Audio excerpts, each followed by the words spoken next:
Have you ever looked at someone and thought you knew exactly who they were, only to discover that everything you believed was built on lies you told yourself? Have you ever been so consumed by your own world, your own success, your own version of reality that you completely missed what was happening right in front of your eyes? I'm standing here today to share something with you that destroyed me from the inside out, something that took everything I thought I knew about my life, my family, and myself, and shattered it into a million pieces that I'm still trying to pick up. My name doesn't matter anymore, not really, because the man I was before that day at the cemetery doesn't exist anymore. He died the moment I learned the truth. But let me take you back to the beginning, to when I thought I had everything figured out, when I believed that money could solve any problem, that success was the measure of a man's worth, and that I was doing everything right. I was a wealthy man, incredibly wealthy, the kind of wealth that most people only dream about in their wildest fantasies. I had built an empire from nothing, climbed my way up from humble beginnings to the very top of the business world, and I wore that success like armor, like proof that I was special, that I deserved everything I had. My mansion sat on 5 acres of pristine land. My garage housed cars that cost more than most people's homes, and my bank accounts had so many zeros that even I sometimes lost count. But none of that, absolutely none of it, mattered as much as my daughter. She was my everything, my pride and joy. The one thing in my life that wasn't about money or success or proving something to the world.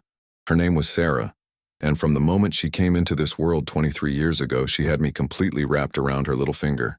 She had her mother's eyes, these incredible blue eyes that seemed to see straight through to your soul, and a smile that could light up the darkest room. I gave her everything, and I mean everything. The best schools, designer clothes, luxury vacations to places most people only see in magazines, her own car on her 16th birthday, a credit card with no limit. I thought I was being a good father. I genuinely believed that providing for her materially was the same thing as loving her, as being there for her. I was so focused on building my empire, on making sure she would never want for anything, that I didn't realize I was giving her everything except the one thing she actually needed, which was my time, my attention, my presence in her life in a way that mattered. I missed dance recitals because of business meetings. I sent my assistant to her college graduation because I had to close a deal in Singapore. I communicated with her mostly through text messages and occasional phone calls, where I was always distracted, always half listening while reviewing contracts or checking stock prices. But I told myself it was all for her, that I was working so hard to give her the life she deserved, to build something that would take care of her long after I was gone. That's what I told myself anyway, as I buried myself deeper and deeper into work, into the endless pursuit of more money, more success, more proof that I was somebody important. Sarah grew up beautiful and kind, despite having a father who was physically present but emotionally absent most of her life. She went to university, studied art history, which I thought was a waste of her potential, but I didn't say anything because I wanted her to be happy. Or at least I told myself that's what I wanted. She had friends, relationships, a whole life that I barely knew anything about because I was always too busy to really listen when she tried to tell me about it. And then, 3 months ago, I got the phone call that every parent dreads, the call that makes your blood turn to ice and your heart stop beating. Sarah had been in a car accident. By the time I got to the hospital, racing through red lights and nearly causing accidents myself in my desperate rush to get to her, it was too late. She was gone. My beautiful daughter, my Sarah, was gone, and I never got to say goodbye. Never got to tell her one last time that I loved her. Never got to apologize for all the moments I wasn't there, for all the times I chose work over her, for being the kind of father who provided everything except what actually mattered. The funeral was enormous. Hundreds of people came to pay their respects, business associates, society people, distant relatives who barely knew her, but showed up because it was expected. I stood there in my expensive suit, receiving condolences from people whose names I couldn't even remember, feeling completely numb, like I was watching everything from outside my own body. My ex-wife, Sarah's mother, was there too. We had divorced when Sarah was 7 because I was never home, and she got tired of being married to a ghost. And even in her grief, I could see the accusation in her eyes, the unspoken words that said, this was somehow my fault, that if I had been a better father, a more present parent, maybe things would have been different. After the funeral, After everyone left and went back to their comfortable lives, I found myself going to the cemetery every single day. It became an obsession, a ritual I couldn't break. I would sit by her grave for hours, talking to her, telling her all the things I never said when she was alive, asking for forgiveness that would never come. The groundskeeper started to recognize me, would nod sympathetically when he saw me arrive. I brought flowers every day, fresh ones, the expensive kind from the fancy florist downtown, because even in death, I was still trying to give her material things instead of what she had actually needed from me. I would sit there on that cold marble bench next to her headstone, reading and rereading the inscription, Sarah Catherine Morrison, beloved daughter, gone too soon, and I would feel this crushing weight on my chest, this suffocating guilt that made it hard to breathe. 3 weeks after the funeral, something happened that would change everything I thought I knew, that would reveal a truth so devastating that it would completely destroy the man I had been. I arrived at the cemetery around 2 in the afternoon, like I always did, carrying a bouquet of white roses because those had been Sarah's favorite. But as I approached her grave, I saw something that stopped me in my tracks. There was a man there, a poor man by the looks of him, thin and gaunt, wearing clothes that had seen better days, torn jeans and a jacket that was too light for the cold weather we'd been having. He was kneeling at Sarah's grave, and he was crying, not just tears running down his face, but deep, wrenching sobs that shook his entire body. His hands were pressed against the headstone, and he was talking to her, whispering something I couldn't hear from where I stood frozen on the path. My first reaction was anger, white-hot rage that this stranger, this nobody, was at my daughter's grave, touching her headstone with his dirty hands, acting like he had any right to be there, any right to grieve for her. Who did he think he was? What connection could he possibly have to my Sarah? I felt possessive, protective, even though she was gone and there was nothing left to protect. I stormed over to him, my footsteps loud on the gravel path, and I saw him startle at the sound, quickly wiping at his eyes with the back of his hand. But he didn't stand up, didn't move away from the grave. When I reached him, I stood there towering over him, and I could feel the anger radiating off me in waves. "What are you doing here?" I demanded, my voice harsh and cold, the voice I used in boardrooms when I wanted to intimidate someone, when I wanted them to know they were dealing with someone powerful, someone not to be trifled with. He looked up at me, and I saw that his face was streaked with tears, his eyes red and swollen from crying, and there was something in his expression that I couldn't quite read, something that looked like pain and fear, and something else, something deeper that I didn't understand. "I'm sorry," he said, his voice barely above a whisper, rough and broken. "I didn't mean to intrude. I just needed to see her, to be near her one more time." His words made no sense to me. They only fueled my anger. "You needed to see her? You don't even know her. This is my daughter's grave, and you have no right to be here, no right to act like you have any connection to her whatsoever." I was shouting now, and I didn't care if anyone heard me. Didn't care that I was making a scene in a cemetery where people came to find peace and solitude. The man flinched at my words, and for a moment I thought he was going to run away, but instead he stayed there on his knees, looking up at me with those haunted eyes. "Please," he said, and his voice cracked on the word.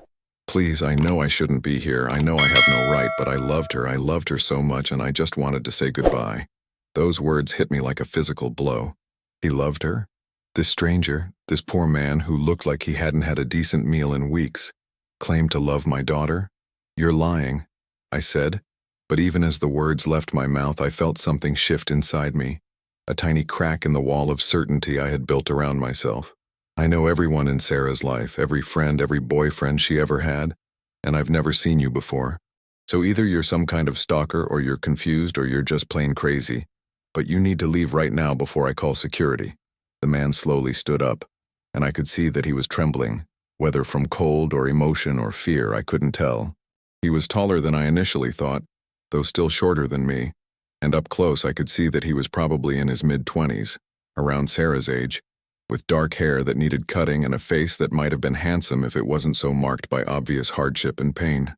"My name is Daniel," he said quietly, and there was a dignity in his voice despite his obvious poverty, despite the tears still streaming down his face.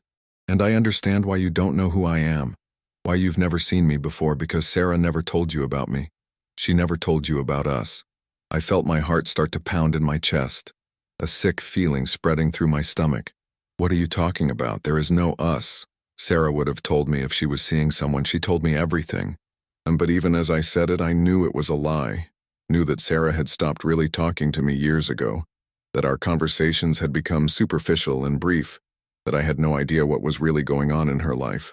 Daniel shook his head slowly, sadly. She didn't tell you everything, sir. She couldn't tell you everything because she knew you would never approve, knew you would try to stop her from seeing me. Have you ever experienced something similar, where you thought you knew someone completely only to discover there was a whole part of their life you knew nothing about? Comment below and let me know, because I want to hear your stories too. I felt like the ground was shifting beneath my feet, like everything solid and real was suddenly becoming uncertain. Why wouldn't I approve? What are you talking about? Daniel looked away from me, his gaze moving to Sarah's headstone, to the flowers I had brought that now lay scattered on the ground where I had dropped them in my shock. Because I'm not like you, he said simply. I don't have money. I don't have success. I don't have any of the things you value. I'm nobody.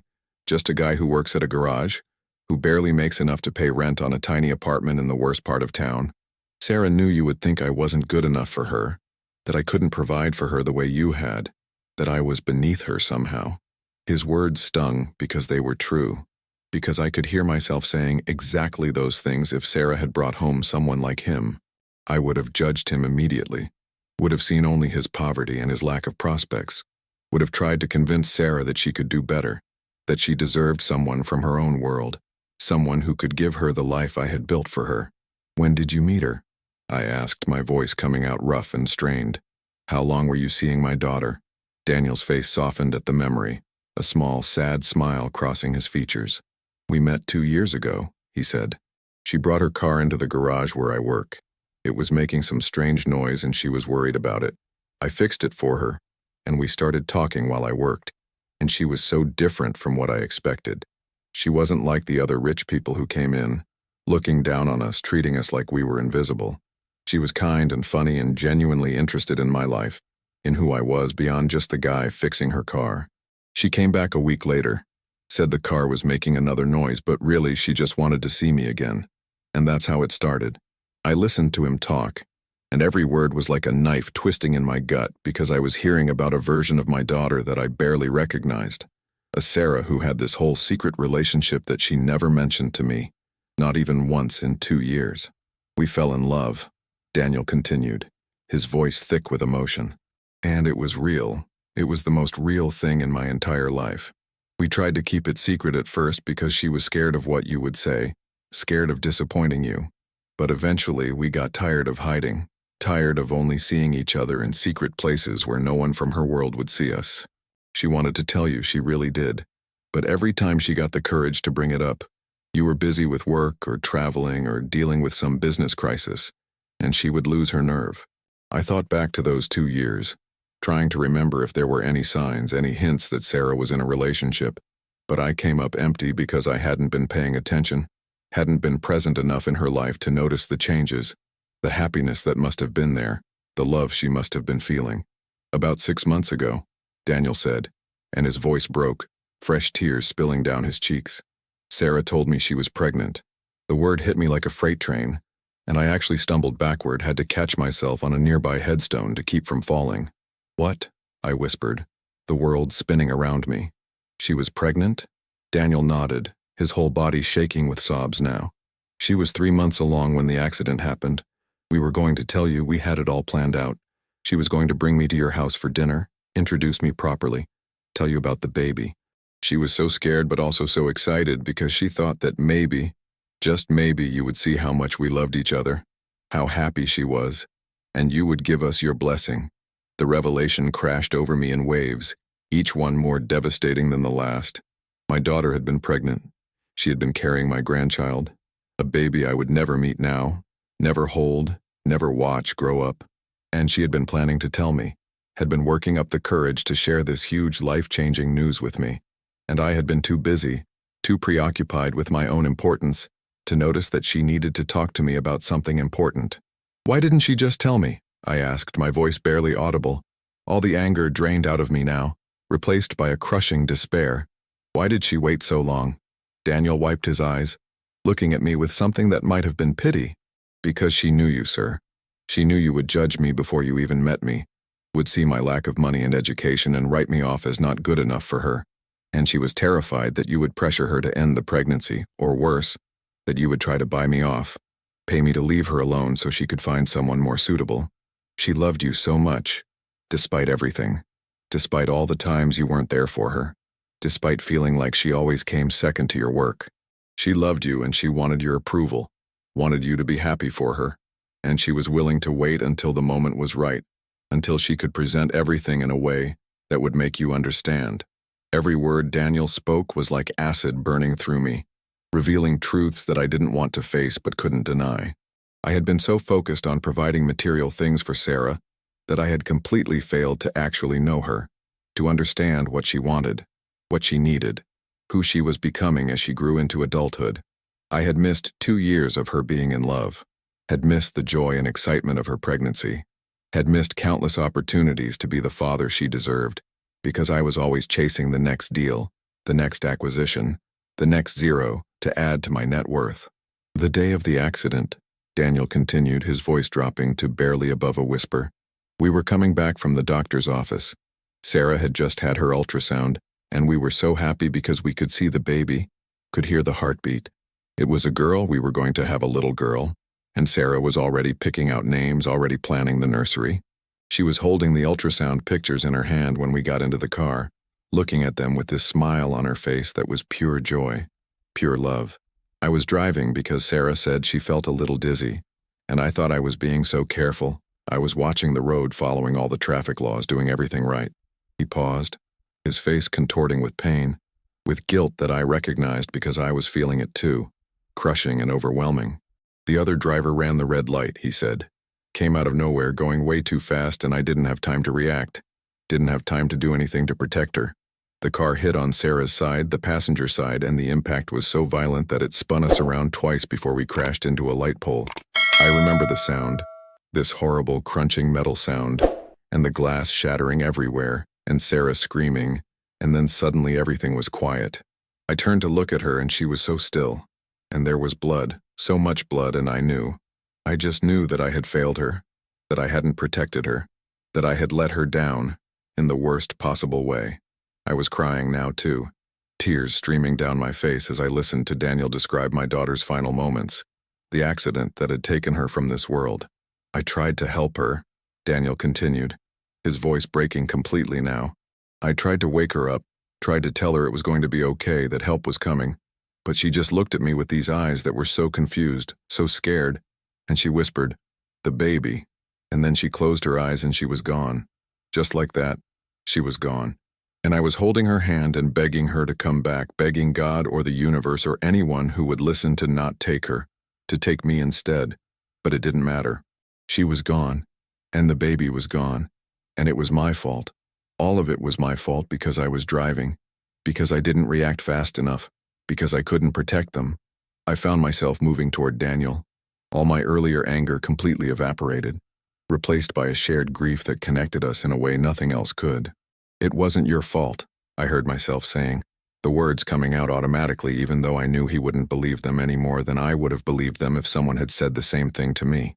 The other driver ran a red light. You said so yourself. You didn't cause the accident. But Daniel shook his head violently. I should have been more careful, should have seen it coming somehow, should have done something different. And now she's gone, and the baby is gone, and I didn't even get to go to the funeral because I knew I wouldn't be welcome, knew that you and everyone else would wonder who I was, why this poor stranger was crying at the grave of this wealthy young woman. So I stayed away, and I've been coming here at night when no one else is around, talking to her, telling her how sorry I am, how much I miss her, how I would give anything to have her back. The full weight of what I had lost was crushing me now.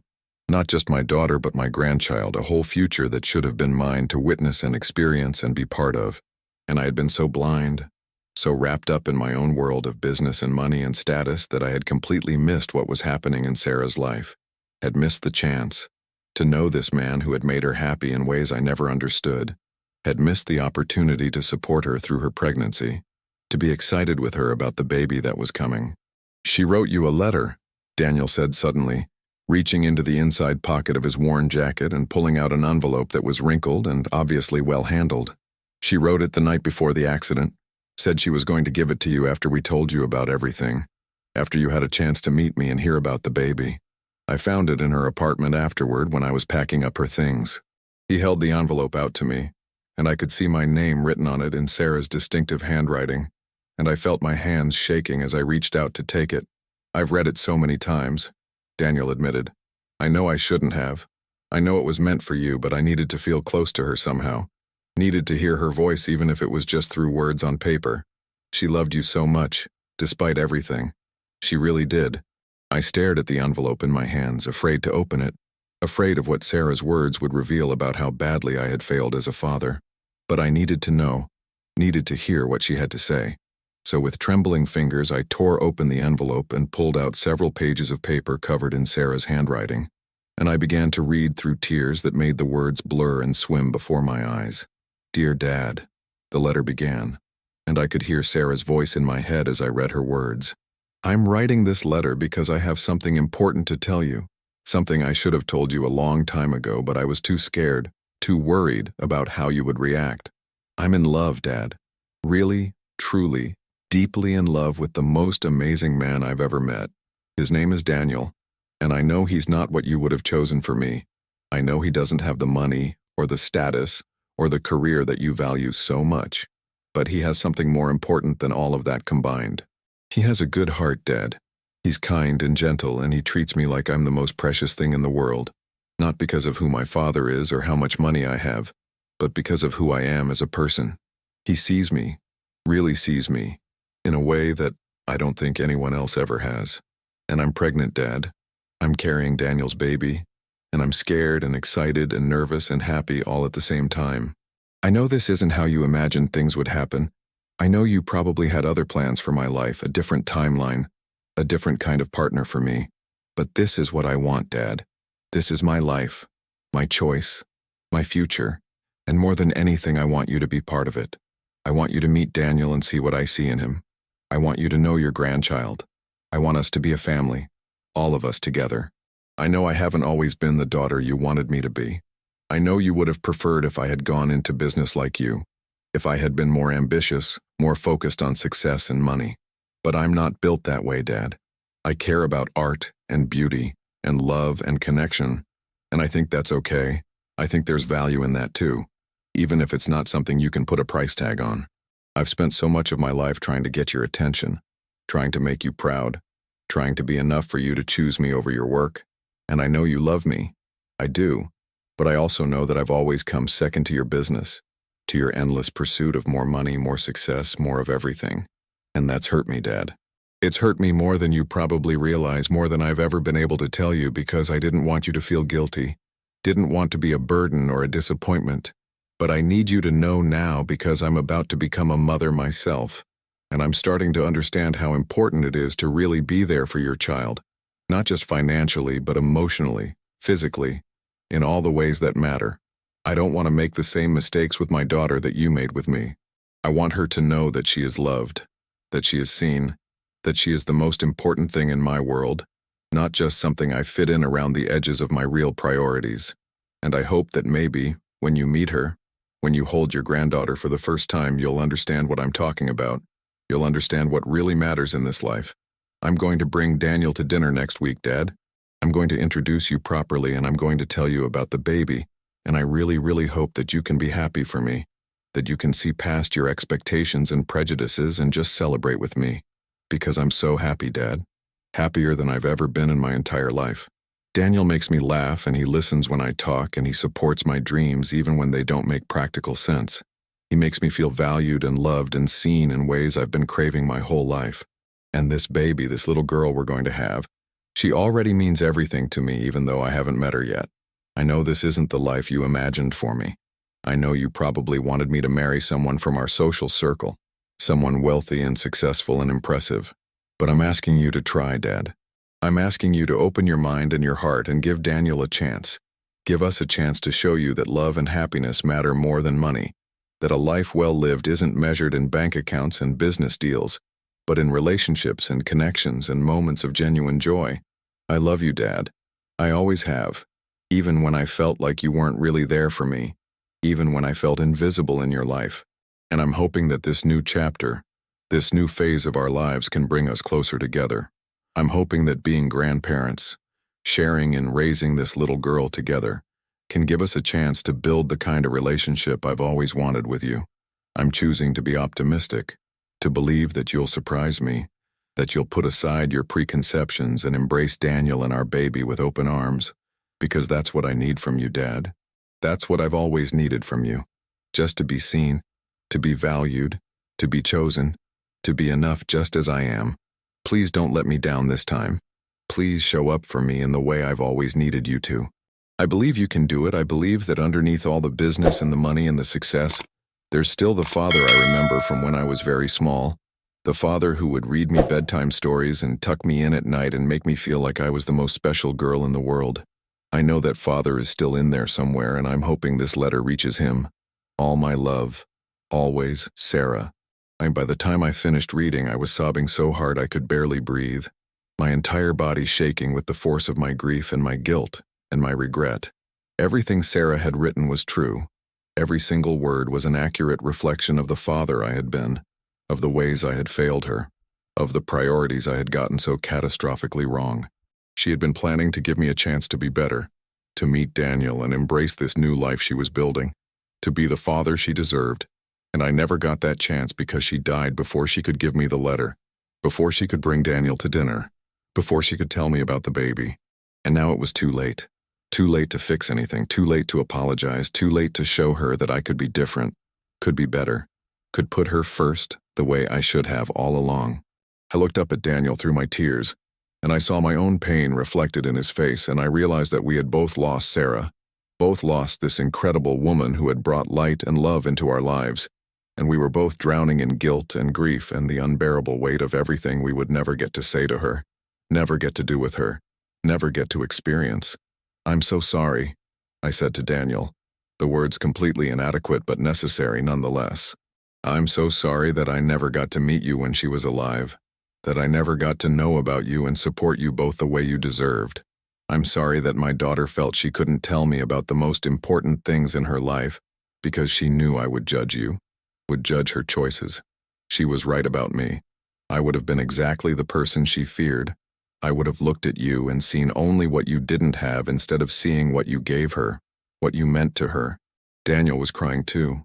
Both of us just standing there in the cemetery surrounded by the graves of the dead, two broken men connected by our love for the same woman, by our shared loss, and our shared failure to protect her. "She loved you," Daniel said through his tears. "Even when she was frustrated with you, even when she felt neglected or overlooked, she loved you. She used to tell me stories about you, about when she was little and you would take her to the park or help her with school projects or dance with her in the living room. She said those were her favorite memories, the times when you were really present with her, really engaged. She never stopped hoping that you would become that father again, that something would happen to remind you what really mattered." I thought about those early years before the business took over my entire life, before success became my obsession and my identity. I remembered Sarah as a little girl, so full of life and laughter, how her face would light up when I came home from work, how she would run to the door to greet me, how she would beg me to play with her, to read to her, to just spend time with her. And I remembered how gradually over the years that excitement dimmed, how she stopped running to greet me because I was never home, how she stopped asking me to play because I was always too busy, how she learned to expect my absence instead of my presence. I had watched my relationship with my daughter deteriorate year by year, and I had told myself it was okay, that it was necessary, that I was building something important for her future. But I was really just building a monument to my own ego, my own need to prove that I was successful, that I was somebody important, and in the process, I had sacrificed the only thing that actually mattered, which was my relationship with my daughter, my presence in her life, my role as her father in all the ways that couldn't be measured in dollars or displayed in a bank account. "I would give anything," I said to Daniel, my voice raw and broken, "anything at all to have one more day with her, one more chance to tell her that I was wrong, that I'm sorry, that she was always more important than any business deal or any amount of money. I would give up everything I have, every penny, every possession, every bit of success, Just to be able to hug her one more time, to tell her that I love her, to meet you properly, and tell her that I'm happy for her, that I support her choices, that I would have loved our granddaughter with everything in me. Daniel nodded, understanding completely because he was living with the same regrets, the same impossible wishes. I would too, he whispered. I would give anything to have saved her, to have somehow prevented that accident, to have our daughter growing inside her still, to have our future stretching out before us the way it should have. We stood there together in silence for a long time, two men from completely different worlds united in our grief and our love for Sarah. And gradually, as the sun began to set and the cemetery filled with long shadows, I felt something shift inside me, something crack open that had been sealed shut for a very long time. I realized that Daniel wasn't a stranger, wasn't an intruder, wasn't someone who had no right to be at my daughter's grave. He was family in all the ways that really mattered. He had loved Sarah, had made her happy, had given her the attention and care and genuine presence that I had failed to provide. He had seen her, really seen her, in ways I never did.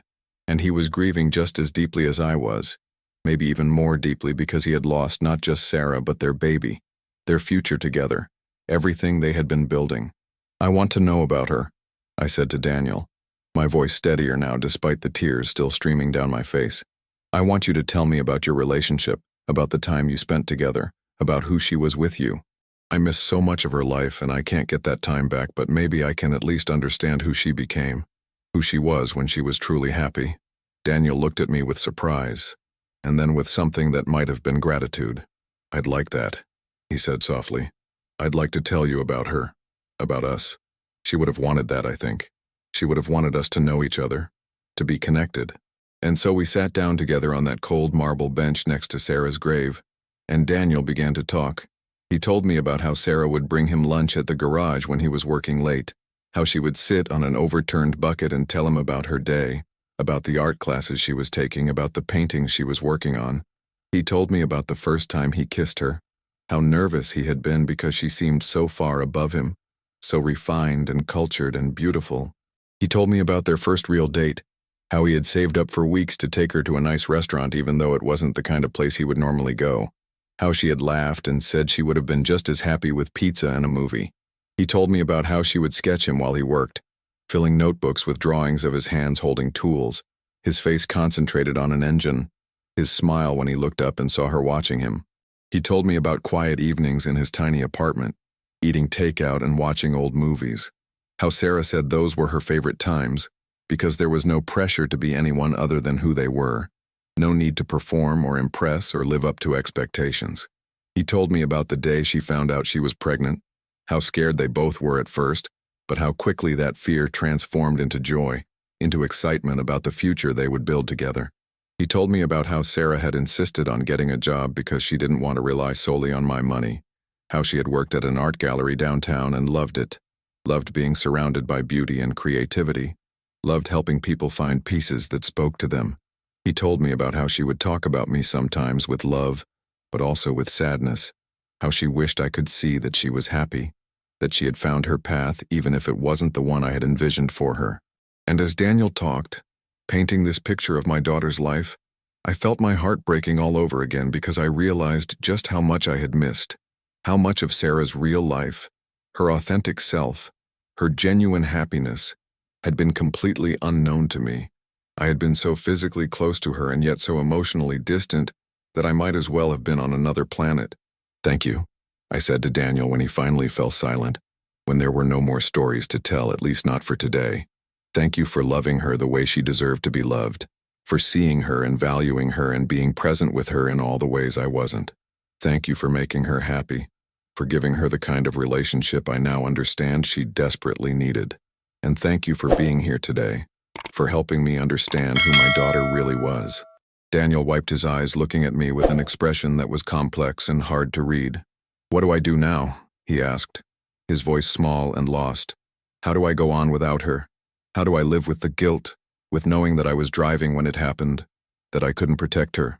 I thought about his question, thought about my own guilt and grief, and the crushing weight of regret that I was carrying. I don't know, I admitted honestly. I don't know how to go on either, but maybe we can figure it out together. Maybe we can honor Sarah's memory by being the people she wanted us to be, by learning from our mistakes and our failures and trying to be better. I paused, an idea forming in my mind, something that felt right, in a way nothing else had felt right since Sarah's death. I'm starting a foundation, I said, the words coming out with certainty, even though I had just thought of it that very moment. A foundation in Sarah's name, to help young parents who don't have resources, who are struggling to make it work, who need support and assistance. I'm going to use my money for something that actually matters, something Sarah would have cared about, something that might help prevent other families from experiencing the kind of disconnection and loss that we've experienced. Daniel stared at me, and I saw hope flickering in his eyes for the first time since I had found him crying at the grave. She would have loved that, he said softly. She would have been so proud of you for doing something like that. I stood up, my decision made, feeling a sense of purpose that had been absent from my life since the moment I got the call about Sarah's accident. I want you to be involved, I said to Daniel. I want you to help me run the foundation, to be part of deciding how we allocate resources, who we help, how we make a difference. You knew Sarah in ways I didn't. You understand what she valued, what she cared about. We can do this together. We can build something meaningful in her memory. For the first time since I had met him, Daniel smiled. Just a small, sad smile, but a real one nonetheless. I'd be honored, he said. I'd really like that. We exchanged phone numbers, made plans to meet later in the week to start figuring out the details of the foundation. And as I prepared to leave the cemetery, I turned back one more time to look at Sarah's grave, at the headstone that marked the place where my daughter's body rested, even though her spirit was somewhere beyond my reach. I'm sorry, sweetheart, I whispered, knowing she couldn't hear me but needing to say the words anyway. I'm so sorry for all the ways I failed you, for all the moments I wasn't there, for choosing work over you time and time again. I can't fix what I broke, I can't bring you back, but I promise you that I'm going to try to be better, to do better, to use what I have to make a difference in ways that would make you proud. I love you, Sarah. I always loved you, even when I was too blind to show it properly. As I walked away from the cemetery that day, I felt changed in fundamental ways that I couldn't fully articulate. The wealthy, successful businessman who had arrived at the cemetery that afternoon was gone, destroyed by the truth that Daniel had revealed, by the letter Sarah had written, by the devastating realization of everything I had lost because of my misplaced priorities and my blindness to what really mattered. In his place was someone different, someone broken and grieving, but also somehow more human, more aware, more connected to the reality of love and loss, and the precious, fleeting nature of the relationships that give our lives meaning. Over the following weeks and months, Daniel and I worked together to establish the Sarah Morrison Foundation, dedicated to supporting young parents facing economic hardship, providing resources for prenatal care, child care assistance, job training, and family counseling. We poured ourselves into the work, both of us finding a kind of healing in doing something constructive with our grief, in building something positive out of the tragedy that had destroyed us both. I got to know Daniel well during this time, and I came to understand why Sarah had loved him so deeply. He was kind and thoughtful, and genuinely compassionate, with a strong moral core that no amount of poverty could diminish. He treated everyone with respect and dignity regardless of their circumstances, and he worked tirelessly to help the families we served, often going far beyond what was required because he genuinely cared about making a difference in their lives. I also began the painful process of examining my own life, my own values, my own choices. I stepped back from my business, delegating most of the day-to-day operations to others, and I started spending my time and energy on things that actually mattered, on building genuine relationships, on being present and engaged with the people in my life, on trying to become the kind of person Sarah would have been proud to call her father. I reached out to my ex-wife, Sarah's mother, and we had long, difficult conversations about our daughter, about our own failures as parents, about the ways we had both let her down. We grieved together, shared memories, and gradually built a friendship based on our shared love for Sarah and our shared determination to honor her memory by being better people. I also started volunteering at a youth center in a low-income neighborhood, mentoring young people who were struggling with the same kinds of challenges Daniel had faced, helping them see that their circumstances didn't define their worth, that they had value and potential regardless of how much money they had or where they came from. And through all of this, I kept going back to the cemetery, sometimes alone and sometimes with Daniel, to sit by Sarah's grave and talk to her, to tell her about the foundation and the people we were helping, to share my hopes that she would be proud of the changes I was making, to simply feel close to her in the only way I had left. Now, as I stand here today sharing this story with you, I want you to understand something crucial that I learned through this devastating experience. Success, wealth, status, all the things our society tells us to chase and value, they mean absolutely nothing if we lose sight of the relationships that give our lives true meaning. I had everything the world said I should want, and I was miserable without even realizing it because I had sacrificed my connection with my daughter on the altar of ambition and achievement. Don't make the same mistake I did. Don't wait until it's too late to tell the people you love that they matter to you, that they're your priority, that they're more important than any job or any amount of money. Don't let days and weeks and years slip by where you're physically present but emotionally absent, where you're providing material things but withholding the presence and attention that people actually need. Life is short and unpredictable and precious, and we don't get second chances to do things right. I learned that lesson in the most painful way possible, and I'm sharing my story with you in the hopes that maybe, just maybe, someone out there will hear it and make different choices, will recognize that they're heading down the same path I walked, and will course correct before it's too late. If you've experienced something similar, if you've lost someone important because you were too busy or too focused on the wrong things, or if you're worried that you might be making the same mistakes I made, please share your story in the comments below. Let's have an honest conversation about priorities and presence and what really matters in this life.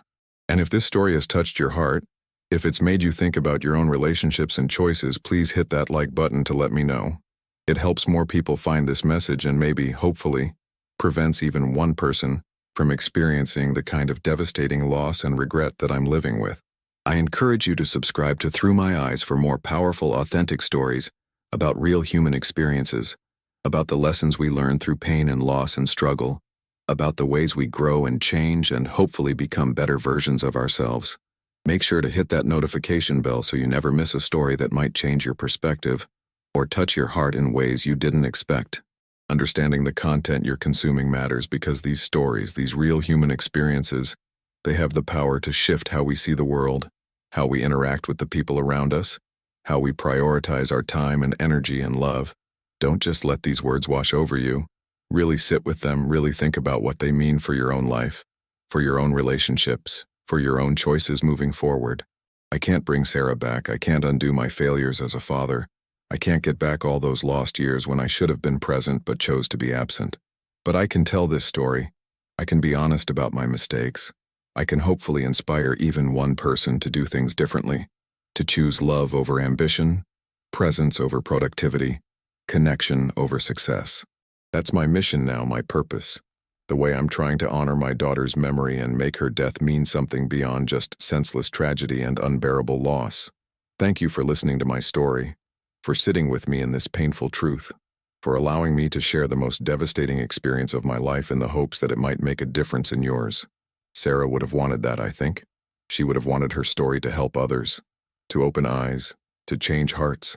That was who she was. Kind and compassionate and always thinking about how to make the world a little bit better.